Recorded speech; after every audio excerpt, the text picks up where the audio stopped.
વિદ્યાર્થી મિત્રો, વાલા ભાઈઓ બહેનો, ફરી એકવાર વિડિયો લેક્ચરના માધ્યમથી આપ સૌનું હાર્દિક સ્વાગત છે. આપણે છેલ્લે વાત કરી બેટા ગ્લુકોઝનું જે બંધારણ છે એના ઉપર કે કેવી રીતે ગ્લુકોઝનું બંધારણ સાબિત થયું હતું. તેમાં આપણે એવું જોયું કે પહેલા તો આપણે ગ્લુકોઝની લાલ ફોસ્ફરસ અને HI સાથે પ્રક્રિયા કરી એટલે આપણને નોર્મલ હેક્સેન મળ્યું, જેમાંથી એવું સાબિત થયું કે ગ્લુકોઝ એ 6 કાર્બન ધરાવતી સરળ શૃંખલા છે.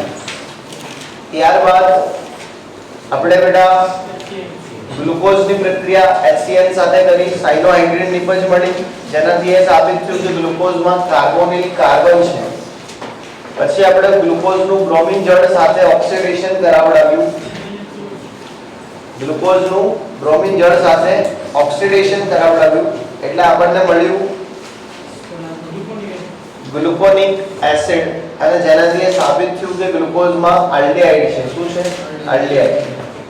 એના પછી આપણે ગ્લુકોઝનું બેટા એસિડિક એનહાઇડ્રાઇડ બરાબર એના સાથે પ્રક્રિયા કરાવી, જેનાથી આપણને ખબર પડી કે ગ્લુકોઝ એક પેન્ટા એસિડેટ છે. શું છે? પેન્ટા એસિડેટ મળ્યું, જેનાથી ખબર પડી ગ્લુકોઝમાં 5 OH કાર્બન છે. એના પછી આપણે ગ્લુકોઝની પ્રક્રિયા કરાવી ઓક્સિડેશન HNO3 સાથે, એટલે આપણને ખબર પડી કે એના અંદર પ્રાથમિક આલ્કોહોલ પણ છે. શું છે? પ્રાથમિક આલ્કોહોલ. તો આવી રીતે આપણે સાબિત કરી શક્યા કે ગ્લુકોઝ એ ખરેખર ગ્લુકોઝ છે. પણ આપણે સાબિત કરીને ઉભા જ રહ્યા હતા થયો તો ટોલેન્સ અને એની ટીમના મિત્રો એમણે અહીં સીધો ધડાકો કર્યો કે ગ્લુકોઝ સ્કીપ પ્રક્રિયા નથી આપતો, ગ્લુકોઝ ટોલેન્સ પ્રક્રિયા નથી આપતો, ગ્લુકોઝ NaHSO3 સાથે પ્રક્રિયા નથી આપતો, માટે ગ્લુકોઝનું બંધારણ અચક્રીય હોવું જોઈએ નહીં. હમણાં એમ કીધું કે ગ્લુકોઝ એ ચક્રીય બંધારણ ધરાવે છે. શું ધરાવે છે? અને આપણે ગ્લુકોઝના ચક્રીય બંધારણની શરૂઆત કરી અને એક નવું બંધારણ આપી દીધું જે મેં તમને શીખવ્યું. હવે દેખીએ છીએ આપણે ફ્રુક્ટોઝનું બંધારણ. કોનું બંધારણ? ફ્રુક્ટોઝ. એટલે હરાયું હતું પણ એના વિશે લખાણ શું લખવું એ કહી દઉં. ચલો, ફ્રુક્ટોઝનું બંધારણ તો ધ્યાન રાખજો. ફ્રુક્ટોઝ એ ફળમાંથી મળતી એક શર્કરા છે, એને ફ્રૂટ સુગર તરીકે પણ આપણે ઓળખીએ છીએ. ફ્રુક્ટોઝ એ હંમેશા લીવો છે. કેવું છે? હંમેશા લીવો. મતલબ ફ્રુક્ટોઝનું એક જ પ્રકારનું ભ્રમણ આપણને જોવા મળી શકે, ડાબેરી ભ્રમણ, અને હંમેશા ફ્રુક્ટોઝ કેવું રહેશે? લીવો. એ ચોપડીમાં લખેલું જ છે જ્યાં ફ્રુક્ટોઝનું બંધારણ આપેલું છે ત્યાં.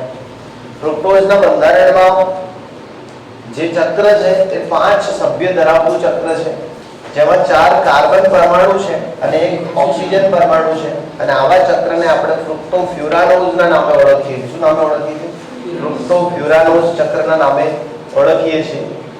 ફ્રુક્ટોઝની અંદર ડી ફ્રુક્ટોઝ છે, જેનો આપણે બીટા બંધારણ દોરતા હોઈએ છીએ. બીટા દોર્યું ને? આલ્ફા અને બીટા બંને દોર્યા છે, પણ ડી ના દોર્યા હશે. કોના દોર્યા છે? ડી ના. બરાબર. તો તમે બંને બંધારણો દોરી શકો, પણ બંને લીવો જ છે. કેવા છે? લીવો. તમે દેખો આલ્ફા માઈનસ છે અને બીટા પણ માઈનસ છે. ક્લિયર? તો આ છે ફ્રુક્ટોઝનું બંધારણ. મોસ્ટ આઈએમપી પ્રશ્ન ફ્રુક્ટોઝનું બંધારણ એ પણ પરીક્ષામાં પૂછાઈ શકે. તો બંધારણ દોરતા આવડવું જોઈએ, એના વિશે મેં જે બોલ્યો એ લખતા આવડવું જોઈએ કે આ એક ફળ શર્કરા છે. કઈ શર્કરા છે? ફળ. દ્રાક્ષમાંથી મળે એવું લખ્યું છે? નથી લખ્યું? ઓકે. તો ગ્લુકોઝ દ્રાક્ષમાંથી મળે અને ફ્રુક્ટોઝ મીઠા ફળમાંથી મળે છે. અને મધમાંથી પણ આપણને ફ્રુક્ટોઝ મળે છે. એમાંથી મધમાંથી, શાકભાજીમાંથી મળતો મોનોસેકેરાઇડ છે. ક્લિયર? અને શાકભાજીમાંથી પણ આપણને ફ્રુક્ટોઝ મળે છે. તો ફ્રુક્ટોઝનું બંધારણ તમને આવડી જશે. એના પછી સુક્રોઝ, માલ્ટોઝ અને લેક્ટોઝ બરાબર આ આપ્યા છે, જે એક સમયે આજથી અમુક વર્ષો પહેલા મોસ્ટ આઈએમપી પ્રશ્નોની લિસ્ટમાં ગણાતા હતા, પણ આ વર્ષે બિચારા કટ થઈ ગયા છે. બરાબર? હે? ડાયસેકેરાઇડ કટ થઈ ગયા છે, જ્યાં સુધી મારું નોલેજ છે ત્યાં સુધી. તોય તમે એકવાર જોઈને પછી મને કહી દેજો. બરાબર? માલ્ટોઝ, સુક્રોઝ અને લેક્ટોઝ જે ડાયસેકેરાઇડ, આ ત્રણમાંથી એક થિયરી મોસ્ટ આઈએમપી કહેવાતી, પણ સોરી દઉં દુઃખ સાથે જણાવવાનું કે આ વર્ષે બિચારા કટ થઈ ગયા છે. ક્લિયર? તો ડાયસેકેરાઇડ આપણા જીવનમાં હવે નથી. આના પછીનો ટોપિક છે પ્રોટીન. ડાયસેકેરાઇડ પછીનો ટોપિક શું છે? પોલીસેકેરાઇડ. પણ પોલીસેકેરાઇડ ની કટ છે માં જગદંબાની દયાથી. ક્લિયર? એના પછીનો ટોપિક છે પ્રોટીન. શું છે? પ્રોટીન. તો આવો મિત્રો ચાલુ કરીએ હવે પ્રોટીન.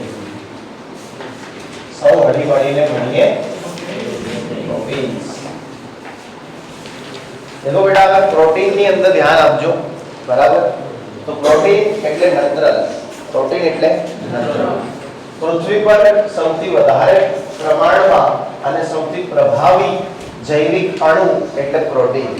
તમને ખબર ના હોય તો કહી દઉં, સૌથી વધારે માત્રામાં મળી આવતો જૈવિક અણુ એ પ્રોટીન છે. કયો છે? પ્રોટીન. સૌથી પ્રભાવી જૈવિક અણુ તરીકે ઓળખી શકો તમે પ્રોટીનને. પ્રોટીનના મુખ્ય સ્ત્રોતની વાત કરીએ તો માછલી, ઈંડા, દૂધ, માંસ આ બધા પ્રોટીનના મુખ્ય સ્ત્રોત છે. કેટલાક પ્રકારની ફૂગ અને કેટલાક પ્રકારની લીલ એમાંથી પણ આપણને પ્રોટીન મળી આવતો હોય છે. જે તમે બાયોલોજીમાં ભણ્યા હશો, એક કોષજન્ય ફૂગ અને એક કોષજન્ય પ્રોટીન. એના ભાઈ સ્પોરોઝોઇટ્સ, બરાબર? એના ભાઈ મશરૂમ, આ બધા જે છે એ જે ખોરાકના સ્ત્રોત છે એ બધામાંથી સારી એવી માત્રામાં આપણને પ્રોટીન મળે છે. પ્રોટીનનો સૌથી સારો સ્ત્રોત એ માંસ કહી શકાય. અને શાકાહારી પ્રાણીઓ માટે દૂધ એ પ્રોટીનનો સારામાં સારો સ્ત્રોત રહેશે. ક્લિયર? હવે પ્રોટીન જે છે એ મુખ્યત્વે એમિનો એસિડમાંથી બનતા હોય છે. કેમાંથી બનતા હોય છે? Amino acid. તો ધ્યાન રાખજો, પ્રોટીનનો પાયાનો ઘટક, પ્રોટીનનો પાયાનો ઘટક શું છે બેટા? એમિનો એસિડ છે. ધ્યાન રાખજો, પ્રોટીનનો જે મુખ્ય પાયાનો ઘટક છે એ કોણ છે? એમિનો એસિડ છે. તમને જાણતા હશો કે આપણા જોડે 20 પ્રકારના એમિનો એસિડ છે. કેટલા પ્રકારના એમિનો એસિડ છે? 20 પ્રકારના એમિનો એસિડ છે. બાયોલોજીમાં પણ તમે આ વસ્તુ ભણ્યા હશો કે આપણી જોડે એમિનો એસિડ કેટલા પ્રકારના છે? 20 પ્રકારના છે. બરાબર? એમિનો એસિડ કોને કહેવાય? તો એમિનો એસિડનું સામાન્ય સૂત્ર આ પ્રકારનું છે: RCH, અહીંયા NH2 અને એટલે COOH. જ્યાં અહીંયા એમિનો ગ્રુપ છે. કયો ગ્રુપ છે? એમિનો. અને અહીંયા કયો ગ્રુપ છે? એસિડ ગ્રુપ છે. એટલા માટે આપણે આને એમિનો એસિડ નામથી ઓળખી શકીએ છીએ. અને ખાસ કરી આ R જે છે એ R ના બદલે H પણ હોઈ શકે અને XYZ પણ હોઈ શકે. R ના બદલે શું હોઈ શકે? H પણ હોઈ શકે અને XYZ. મતલબ R ના બદલે કંઈ પણ હોઈ શકે. यहाँ R એટલે એવું નહીં કે આલ્કાઇલ. R એટલે આલ્કાઇલ, एराइल, अन्य समूह, रिंग, चक्र, कुछ भी हो सकता है R के बदले. बराबर? तो ध्यान रखो, प्रोटीन નો પાયાનો ઘટક શું છે? Amino acid. બે એમિનો એસિડ એકબીજા સાથે જોડાય. કેવી રીતે જોડાય તમને કહી દઉં. એક એમિનો એસિડ છે RCH, NH2 અને COOH અને બીજો એમિનો એસિડ છે NH2, CH, COOH અને R. તો એમિનો એસિડ હંમેશા COOH અને NH છેડાથી જોડાય. કયા છેડાથી જોડાય? COOH અને NH છેડાથી. આને C ટર્મિનલ કહેવાય. શું કહેવાય? C terminal. C અંતસ્થ અવશેષ. શું કહેવાશે? C અંતસ્થ અવશેષ મતલબ કે C છેડો. કયો છેડો? C છેડો. બરાબર? આને કહેવાશે N અંતસ્થ અવશેષ મતલબ કે N ટર્મિનલ, N છેડો. શું થશે? તો જે દર વર્ષે થતું હોય, અહીંયાથી OH નીકળે, અહીંયાથી શું નીકળે? H. બરાબર? તો શું થશે? R CH પછી શું થશે? NH2 અહીંયા શું બની જશે? CO અને પેલું શું રહેશે? NH. કેમ કે અહીંયાથી OH નીકળ્યું એટલે શું થયું? CO. આ શું રહેશે? H નીકળ્યું એટલે NH. પછી શું બનશે? CH, COOH અને આ શું બનશે? R. આ જે બંધ બન્યો કોન્જી બંધ. કયો બંધ? કોન્જી. અનાજીના ભાઈ છે એનું નામ કોન્જી છે. બરાબર? કયો બંધ છે? કોન્જી બંધ. કોન્જી. નહીં તો તમે થોડું પિક્ચર દેખ્યું હશે આગળની પર કાંચા. કયું? કાંચા. ક્લિયર? આ બંધને પેપ્ટાઇડ બંધ કહેવાય. કયો બંધ કહેવાય? પેપ્ટાઇડ બંધ. કેમ કે પ્રોટીન જે છે એનું નામ છે પોલીપેપ્ટાઇડ. પ્રોટીનનું નામ શું છે? પોલીપેપ્ટાઇડ. જેવી રીતે આપણે કાર્બોહાઈડ્રેટ્સને શું કહેતા હતા? પોલીસેકેરાઇડ. કાર્બોહાઈડ્રેટ્સને શું કહેતા? પોલીસેકેરાઇડ. એવી રીતે આને કહેવાય પોલી ફાટો કે પોલીપેપ્ટાઇડ. પોલીપેપ્ટાઇડ એટલે પ્રોટીન. પોલીપેપ્ટાઇડ એટલે પ્રોટીન અને પોલીસેકેરાઇડ એટલે કાર્બોહાઈડ્રેટ્સ છે, બરાબર? તો ધ્યાન રાખજો, પ્રોટીન એ જ છે પોલીપેપ્ટાઇડ. એટલા માટે આ બંધનું નામ શું આપ્યું? પેપ્ટાઇડ બંધ. પ્રશ્ન પૂછાઈ શકે MCQ માં કે કોંચી બંધ કયા નામે ઓળખાય છે? તો પેપ્ટાઇડ બંધના નામે ઓળખાય છે. પ્રોટીન સંયોજનોમાં કયા બંધો બને છે? તો પેપ્ટાઇડ બંધો બને છે. ચલો હવે અહીંયા ધ્યાન આપશો, આ જે બન્યું એને આપણે ડાયપેપ્ટાઇડ કહીશું. આ જે બન્યું એને આપણે શું કહીશું? ડાયપેપ્ટાઇડ. એમિનો એસિડ વત્તા એમિનો એસિડ તો શું કહેવાય? ડાયપેપ્ટાઇડ. હવે ધારો કે આના સાથે વળી એમિનો એસિડ જોડાય. વળી શું જોડાય? Amino acid. સમજો આ હે કે નહીં? હવે આનો કયો છેડો? C double F. આના સાથે વળી એમિનો એસિડ જોડાય તો ટ્રાઇપેપ્ટાઇડ. એના સાથે વળી એમિનો એસિડ જોડાય ટેટ્રાપેપ્ટાઇડ. એના સાથે વળી એમિનો એસિડ જોડાય પેપ્ટાપેપ્ટાઇડ. એના સાથે વળી એમિનો એસિડ જોડાય હેક્સાપેપ્ટાઇડ. સમજ્યા કે નહીં? આવી રીતે ઘણા બધા એમિનો એસિડ જોડાતા જાય તો એ શું બને? પોલીપેપ્ટાઇડ. શું બને? પોલીપેપ્ટાઇડ. સમજ્યા કે નહીં? ટેટ્રાપેપ્ટાઇડ બને તો પાણીના કેટલા અણુઓ દૂર થાય? ટેટ્રાપેપ્ટાઇડ બને તો પાણીના કેટલા અણુઓ દૂર થાય? 9. ડાયપેપ્ટાઇડ બને તો કેટલા દૂર થાય? ટ્રાઇપેપ્ટાઇડ બને તો ના મજાય. આ બે જોડાયા ત્યારે પાણીમાં એક અણુ દૂર થયો H2O.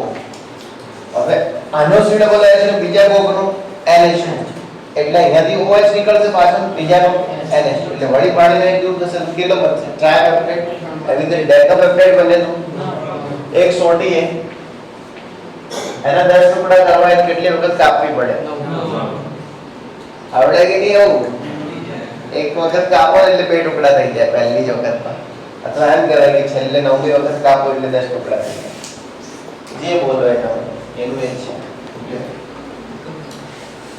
લખી દેજો. ધ્યાન રાખજો, ડેકાપેપ્ટાઇડ બને એટલે પાણીના કેટલા અણુ બહાર નીકળે? 9. ડેકાપેપ્ટાઇડ બને એટલે પાણીના 9 અણુ બહાર નીકળે. કાનમાં પ્રોબ્લેમ હશે એમને ડેકાના બદલે ડેકા હમણાં હશે.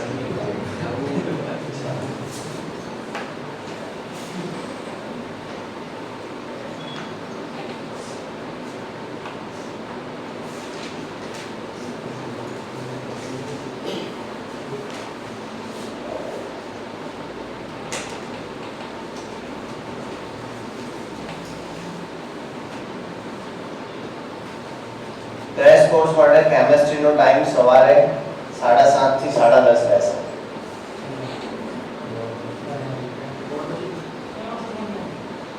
ના યસ પણ મેં ટાઈમ પહેલેથી જાહેર કરી દીધો મારો 7:30 થી 10:30 રહેશે ક્રેશ કોર્સ. 7:30 થી 10:30 3 કલાકનું લેક્ચર રહેશે મારું ક્રેશ કોર્સનું. 7:30 થી 10:30 નો મારો ટાઈમ રહેશે ક્રેશ કોર્સ માટે. તો બીજા કોઈ શિક્ષકને સમય ના આપવા વિનંતી. એનું કારણ એન પછી મારે ડીસા, પાલનપુર અને ધાનેરા 3 જગ્યાએ કામ કરવાનું રહેશે ક્રેશ કોર્સમાં. એટલે રાતે પાછો હું અહીંયા આવી જઈશ. રાત્રિ રોકાણ મારો અહીંયા રહેશે.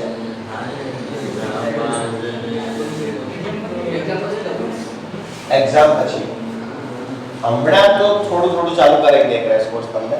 બરાબર, મુખ્ય ચેપ્ટરો હાલ કરાવી દઈશું કે જેનું વધારે માર્કિંગ ને વધારે વેઇટેજ.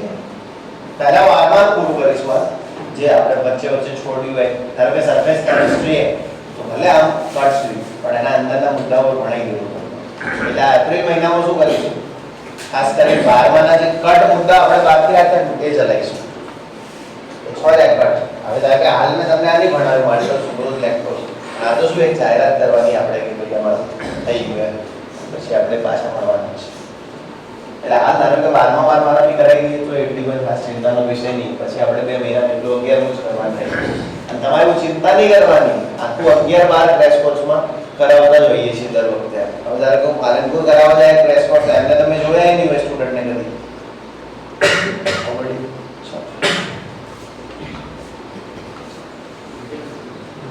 ના એ હજી નક્કી નહીં.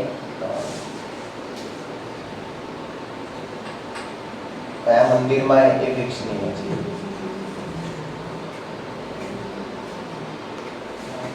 એને સ્ટુડન્ટ ડાઉટ હશે તો બપોરે હું લઈ જાય બસ તમે ના પાડશો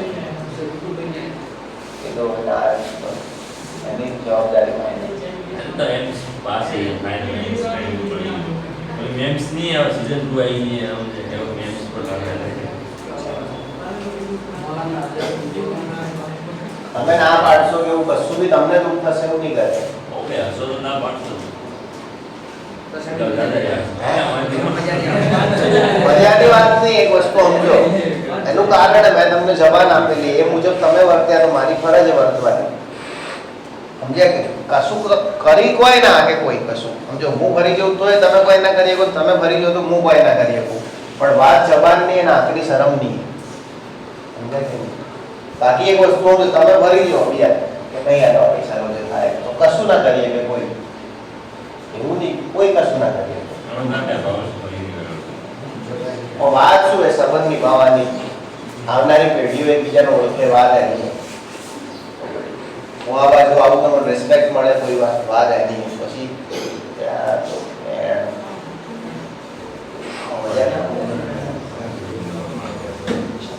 કોઈક દિવસ હું ફોટો મૂકું તમે મારા ફ્રેન્ડમાં હો તો લાઈક કરો કમેન્ટ કરો વાત એની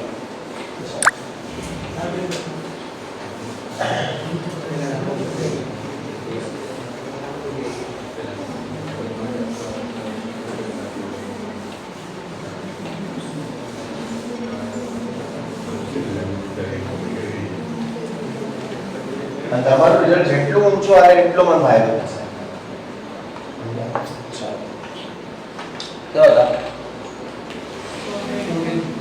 હે પ્રોટીનમાં સમજણ પડી તો ડાયપેપ્ટાઇડ ગોલ્ડ ચલો હવે એને એમિનો એસિડમાં ધ્યાન રાખજો અલગ અલગ ટાઈપના એમિનો એસિડ હોય બરાબર R CH NH2 COOH તો એમિનો એસિડનું વર્ગીકરણ જોઈએ શું જોઈએ એમિનો એસિડનું વર્ગીકરણ तो जुदी जुदी રીતે એમિનો એસિડને વર્ગીકૃત કરવામાં આવ્યા છે પહેલું देखिए આલ્ફા બીટા ગામા અને ડેલ્ટા તો આવું વર્ગીકરણ કેવી રીતે કર્યું એમિનો એસિડ વર્ગીકરણના અલગ અલગ આધારો છે એમાં પહેલું છે આલ્ફા બીટા ગામા અને ડેલ્ટા વર્ગીકરણ એમિનો એસિડ તો આ કેવી રીતે કર્યું સમજો આ કાર્બોનિલ કાર્બનની બાજુવાળો કાર્બન એટલે આલ્ફા કાર્બન ઉપર એમિનો જૂથ હોય આલ્ફા કાર્બન ઉપર કયું જૂથ હોય એમિનો જૂથ મતલબ એમિનો સમૂહ તો એને કહેવાય આલ્ફા એમિનો એસિડ શું કહેવાય આલ્ફા એમિનો એસિડ હવે અમુક એમિનો એસિડ એવો હોય કે COOH અહીંયા હોય પણ NH તરત અહીંયા ના હોય બાજુવાળા કાર્બન ઉપર તો એને બીટા એમિનો એસિડ પછી ગામા એમિનો એસિડ પછી ડેલ્ટા એમિનો એસિડ હવે આમાં આ બધું વર્ગીકરણ એમિનો જૂથ અને COOH જૂથના સ્થાન ઉપરથી નક્કી થયું કોના પરથી નક્કી થયું એમિનો જૂથ અને COOH જે જૂથ છે એ બંનેના સ્થાન ઉપરથી નક્કી થયું છે વર્ગીકરણ એમિનો એસિડનું આલ્ફા બીટા ગામા અને ડેલ્ટા આવડી જશે આવડશે બસ એટલું જ બીજું કંઈ નહીં એના પછી બીજું એટલે આ એક વર્ગીકરણ એક રીતે કર્યું હવે બીજું વર્ગીકરણ એક છે આવશ્યક એમિનો એસિડ અને બીજા છે બિન આવશ્યક એમિનો એસિડ એટલે વર્ગીકરણ આપણે ની હેલોજન સંયોજનનું વર્ગીકરણ તેમાં હેલોજનની સંખ્યાના આધારે સંકરણના આધારે એના પછી CX બંધના પ્રકારના આધારે કાર્બનના પ્રકારના આધારે એવી રીતે પહેલું છે એમિનો જૂથ અને COOH જૂથના સ્થાનને આધારે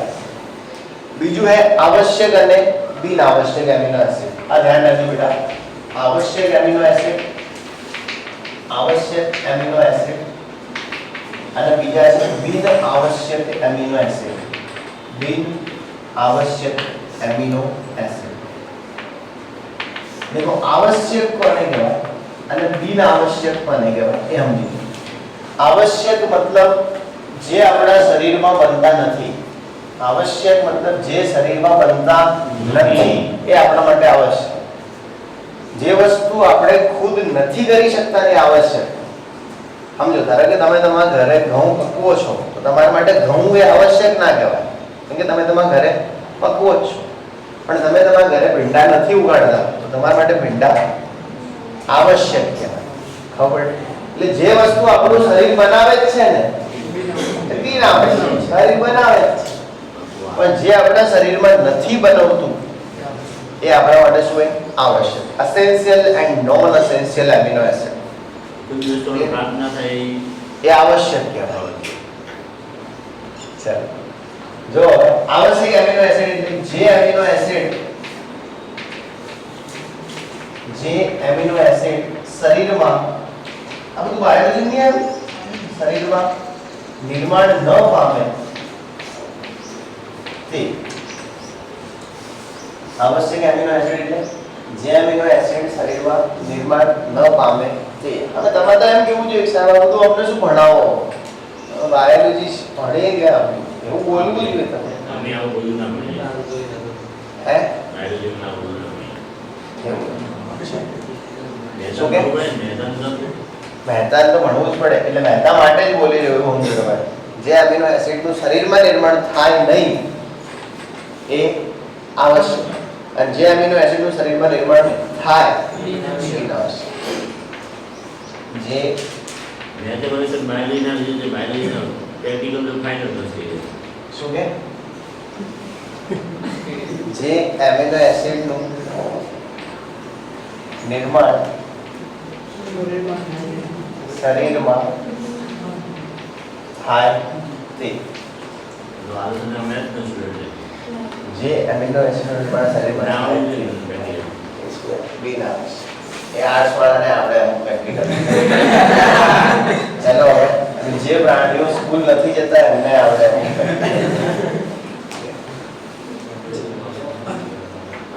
પરફેક્ટ નોલેજ નહીં છે તો ભૂલ કરે છે જેટલું નોલેજ ને જેટલી એનર્જી એમનામાં હોય ને એટલી તો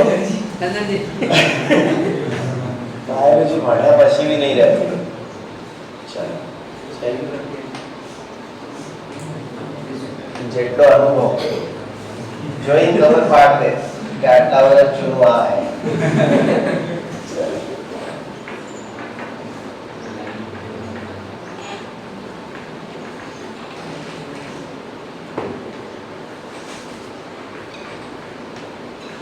चला वीडियो है ना अपलोड કરીને YouTube પર મૂકવાના है थोड़ा જપો. વાંધો નહીં હવે તો મોન લિસ્ટેડ કરીને ડીસાવાળા દેખશે ને તો મને ઓળખે બધા એટલે ખુશ હશે કે આ નાગજીનો ભાઈ છે.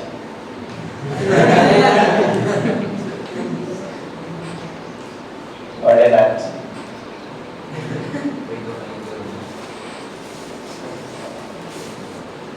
નાગજી वो कंटाळे नॉर्मल લઈ માનશે. એટલે દરેક માનને એવો ચલો હવે આવશ્યક એમિનો એસિડ હશે એ તમારા ચોપડીમાં ફૂદેડી કરી લખેલા હશે. નામના ઉપર આવીને ફૂદેડી કરેલી હશે તો એ આવશ્યક હશે. આવશ્યક કે બિન આવશ્યક ફૂદેડી વાળા? આવશ્યક એવું લખેલું છે કે ફૂદેડી કરે એ આવશ્યક છે, અને જેના ઉપર આવી ફૂદેડી ના હોય ને એ બધા બિન આવશ્યક. ચલો યાદ કરાવી દઉં કોણ આવશ્યક છે અને કોણ બિન આવશ્યક છે. એટલે યાદ કરાવી દઉં છું કોણ આવશ્યક છે અને કોણ બિન આવશ્યક. ના સંગ્રામ વગેરે એવું ના પૂછાય. હું તમને કહી દઉં કેવા કેવા પ્રશ્નો પૂછાશે અહીંયા જ કરી દઉં છું, બરાબર? અને પછી આપણે જોઈ બી લઈએ છીએ 25 તારીખે કે ખરેખર એવા જ પૂછાય છે કે અલગ પૂછાય છે. હે 25 તારીખે મેચ આપણે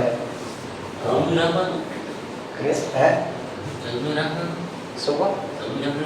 હા એ તો બધું કીધું હતું ને મેં, રાસાયણિક ગતિકી સિવાય બધું. હવે અહીંયા ધ્યાન આપશો, રાસાયણિક ગતિકી સિવાય બધું જ. હવે અહીંયા ધ્યાન આપશો, તમારે કયા કયા હતા? છઠ્ઠું, બીજું, ત્રીજું, નવમું અને જીઓસી. ઓકે ચલો હવે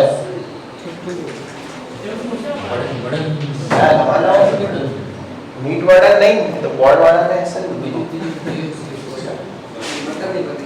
હે હા તો ના કે ના પાડ દેજો મને તો નહીં લેવા છે. પાડ દો ના હાલ જ સારું તો આ નહીં બસ. ચલો ચૌથું નહીં ચોથું નહીં બીજી કોઈ ના પાડવી?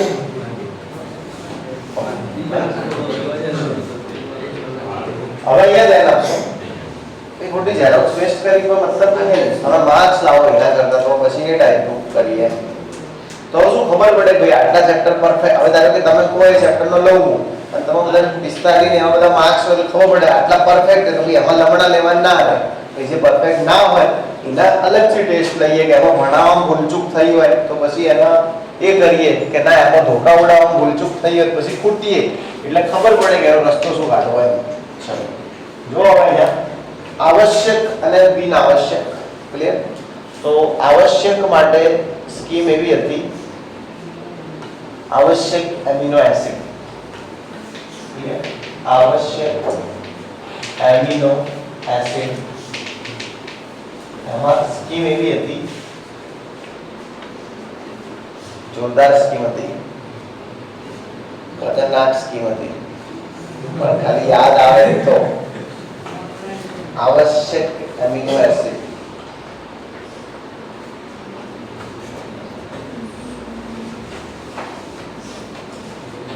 आवश्यक एमिनो एसिड की स्कीम तो सारी હતી જોરદાર આવશે મજા આવે ગજબ.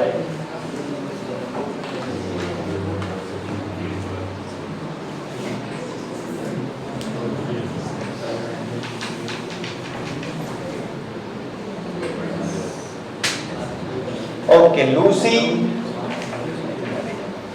लूसी અને isoleucine try well. Lucy and isoleucine try well through Lucy and isoleucine try well through his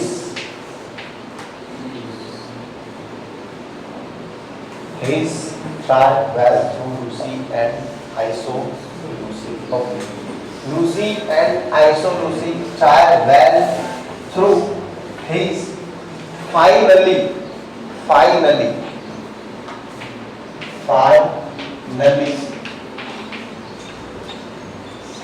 કેટલા થયા 1 2 3 4 5 6 7 finally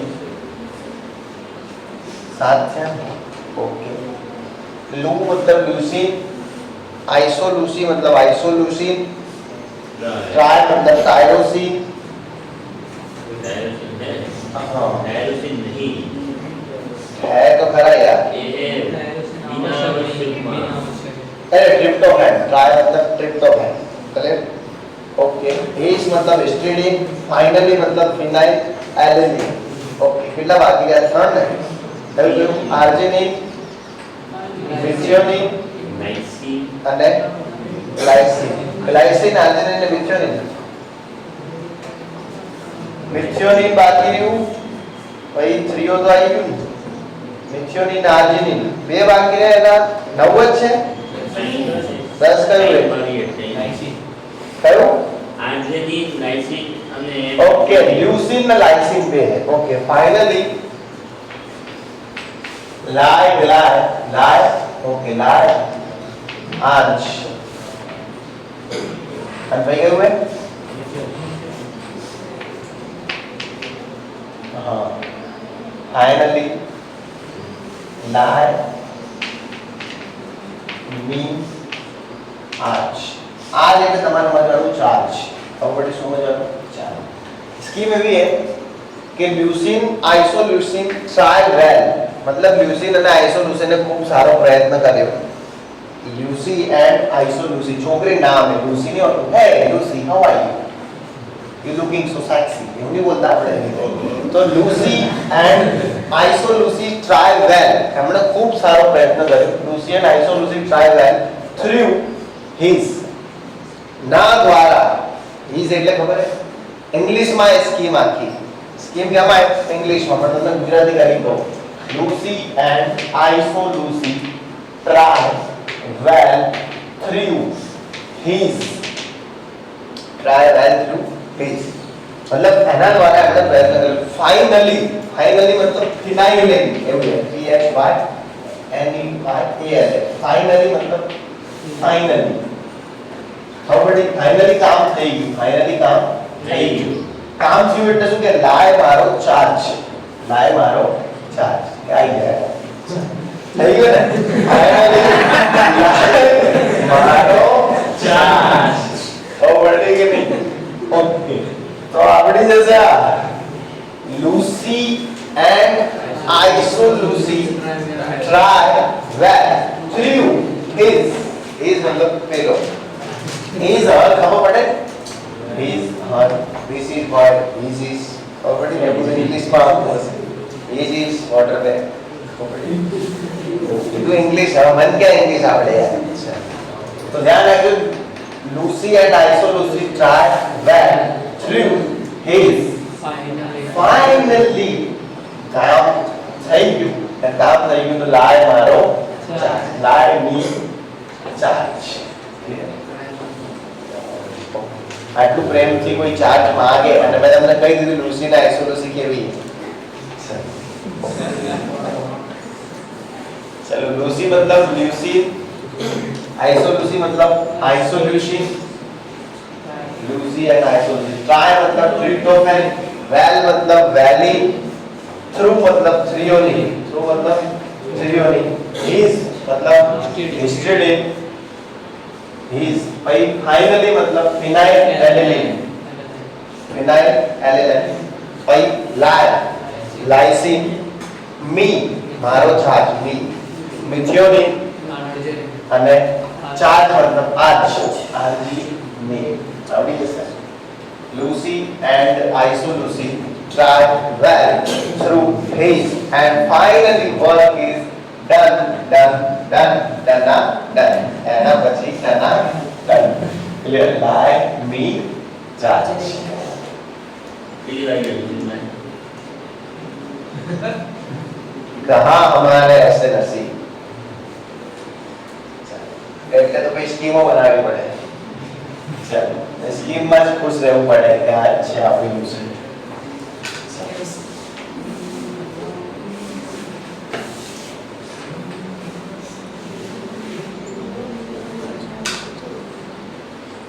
તો આવડે જશે આવશ્યક આ આવશ્યક ખબર આ શું હે मतलब ચાર્જ લેવો કામ કર્યા પછી આ એક આવશ્યક વસ્તુ છે એટલે આ આવશ્યક એમિનો એસિડ શું હે आवश्यक एमिनो एसिड संस्कारी बनो थोड़ा सारू विचारो જેમ તે મગજમાં આવે વિચાર ના કરે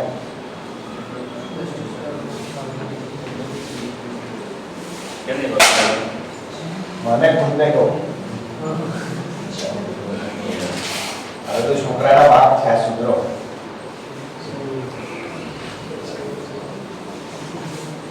કોઈની બીજા ચલો બીજું બી છે હવે બીજું ના થઈ જાય બસ ચિંતા નહીં ચલો હવે આટલે ધ્યાન રાખજો ઓકે ક્યો હતા આવશ્યક આપણી ગયા અભિનાવશ્યક હવે ધ્યાન રાખજો એમિનો એસિડ એનું વર્ગીકરણ તો વળી વર્ગીકરણ કરીએ એમિનો એસિડ નું બિન आवश्यक એટલે શું એન સિવાયના બિન आवश्यक હોય आवश्यक સિવાયના વાત કરેગા આટલા જેવું છે आवश्यक ખબર હોય કે નહીં હવે તમને કોઈ નીચેનામાંથી કયો आवश्यक એમિનો એસિડ છે તો आवश्यक ના નામ આવડતા હોય લખી દેવાનું કયો બિન आवश्यक છે ત્રણ તો आवश्यक આપ્યા છે ઓપ્શન એક તો જે ઓપ્શન માં નહીં હોય બિન आवश्यक હશે ક્લિયર है कि नहीं तो भाई चलो હવે એમિનો એસિડ નું વર્ગીકરણ એસિડિક એમિનો એસિડ એના પછી બેઝિક એમિનો એસિડ ના લેવી દે એ લખેલું છે કે બંધારણ માત્ર જાણકારી માટે છે બરાબર એસિડિક એમિનો એસિડ પછી શું છે બેઝિક એમિનો એસિડ અને પછી છે તટસ્થ કયા તટસ્થ એમિનો એસિડ શું બેટા એ ઇક્વલ ટુ સંપૂર્ણ બંધારણ એસિડિકતા બેઝિકતા ના આધારે વર્ગીકરણ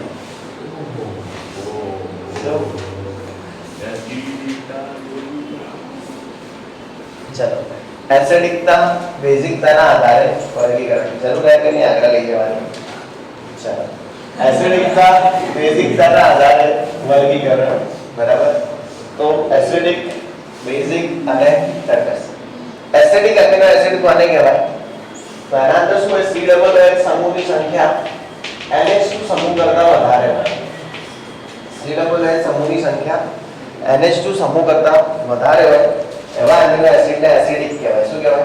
એસિડિક. જેમાં COOH ગ્રુપની સંખ્યા કેવી હોય? વધારે અને NH2 ગ્રુપ ઓછા હોય એને કહેવાય એસિડિક. કેમ કે COOH ગ્રુપ એસિડિકતા માટે જવાબદાર હોય અને NH2 ગ્રુપ બેઝિકતા માટે જવાબદાર હોય એવું આપણે ભણ્યા. કેમ કે કાર્બોક્સિલિક એસિડ એસિડિક હોય ને અમાઇન સંયોજનો બેન્ઝિક હોય. ભણાયું નહીં. ચલો એના પછી જેમાં NH2 સમૂહની સંખ્યા વધારે હોય અને COOH સમૂહની સંખ્યા ઓછી હોય એ લોકો કેવા હોય? બેન્ઝિક હોય. કેવા હોય? બેન્ઝિક. અને જેમાં COOH સમૂહ અને NH2 સમૂહની સંખ્યા સમાન હોય એ લોકો કેવા હોય? તટસ્થ. તો એમિનો એસિડ એસિડિકતા બેઝિકતાના આધારે ત્રણ પ્રકારના હોઈ શકે: એસિડિક, બેઝિક અને તટસ્થ. એસિડિક એમિનો એસિડમાં યાદ રાખજો એગ્લુ. શું યાદ રાખવાનું? એગ્લુ. બરાબર. એસિડિક એમિનો એસિડમાં શું યાદ રાખવાનું? એગ્લુ. બેઝિકમાં યાદ રાખવાનું આહિલા. શું યાદ રાખવાનું? આહિલા. બરાબર. ચલો ઓકે. ચલો તો બેઝિકમાં શું યાદ રાખીશું? આહિલા. બરાબર. અને બાકીના બધા તટસ્થ. બાકીના બધા શું હે? તટસ્થ. આગળની સ્કીમને નાના બેને ભેગી નહીં કરવાની. ઓકે ચલો ભાઈ આ બધું બાકીના બધા શું હે? તટસ્થ. તો એગ્લુ એસિડિક, આઇલા બેઝિક અને પછીના બાકીના બધા કેવાય? તટસ્થ. પણ આ એટલે હે એગ્લુ એ એટલે એસ્પાર્ટિક એસિડ, એ એટલે એસ્પાર્ટિક એસિડ, ગ્લી એટલે ગ્લુટામિક એસિડ. બરાબર. ગ્લુ એટલે ગ્લુટામિક એસિડ. નામના અંદર જ એસિડ લાગેલું સાલાવાના. बराबर. तो एसिडिक જ હોય. ખબર પડી? इसके नाम में ही एसिड है तो પછી एसिडिक જ होगा. શું એ તો કરો ને આ શાંતિ રાખ. આટલી ઉતાવળ શું હે? ચલ આ એટલે આર્જિનિન, આ એટલે આર્જિનિન, હી એટલે એસ્ટિડિન, હી એટલે એસ્ટિડિન, લા એટલે લાઇસિન. આમાં બુકમાં આવી તારી એસ્ટિડિન, લા એટલે લાઇસિન. એટલે તો મને બોલાવે તમે. ચલ જો હવે તો એસિડિક, બેઝિક અને તટસ્થ. બાકીના બધા તટસ્થ છે. તો અહીંયાથી મસીક્યુ આવી શકે કે એસિડિક એમિનો એસિડ કયા છે. નીટ 2020 માં પૂછાયું બાયોલોજીમાં. શું પૂછાયું? બેઝિક એમિનો એસિડ કયો છે? તો લાઇસિન છે. બાયોલોજી 2020 નીટમાં પૂછાયેલો પ્રશ્ન મિત્રો આપણી ચેનલ ઉપર પ્રથમ વખત. બરાબર. કે કયો એમિનો એસિડ બેઝિક છે. તો કેમિસ્ટ્રીની સાથે બાયોલોજીનું જ્ઞાન પણ માત્ર ને માત્ર આપણી ચેનલ ઉપર જ મળે છે મિત્રો. તો ભાટાણી સરની ચેનલને સબસ્ક્રાઇબ કરી દેવા વિનંતી.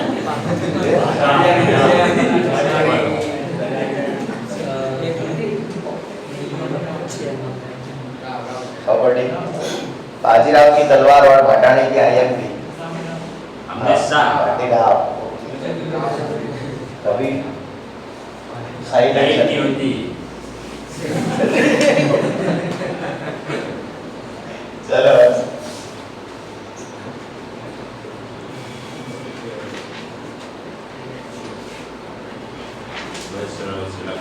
सोनीराम क्या हुआ? कुछ कहना है तो कह दो, नहीं तो गैस हो जाएगा, बात पेट में रह जाएगी.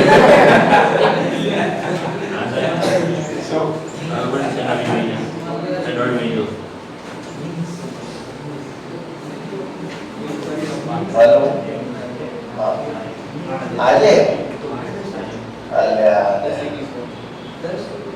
हाई पी हाँ